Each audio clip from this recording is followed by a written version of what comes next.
Nina furaha sana kusema hesabu zetu zimekuja na tutazitoa. Inaza wewe najua ni mtaalamu, tunazitoa financials zetu kote imekwisha. Matokeo ni mazuri, ni mazuri, ni mazuri, ni mazuri sana. Tunawashukuru wa Tanzania, ndio maana nilikuja nikawashukuru wa kwanza. Tunasema asante.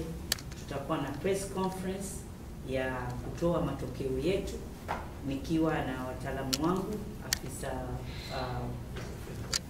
mkuu wa fedha nitakuja naye hapa, tutapresent mwanzo mwisho na mtapata nafasi ya kumuuliza. Sitaki kupreempt kwa sababu zile numbers sasa hivi zinapitiwa na auditors ili tuweze kuzipublish, na unajua Daily News tunazileta kwenu, tunazipublish, utazikuwa tumeziandaa mapema.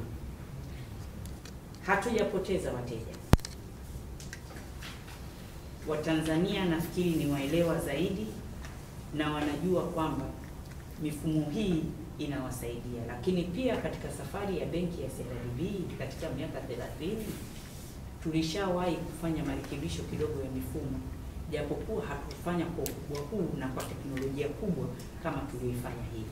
Kwa Watanzania wengi wamejenga uaminifu, na lakini pia nauliza tungepoteza wateja kwa sababu gani?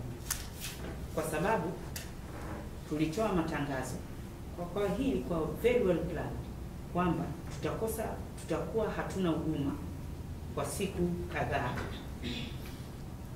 Tukasema tutaanza kutoa huduma kwenye matawi yetu na katika maeneo ya ATM, baadaye tukaenda Sembeki.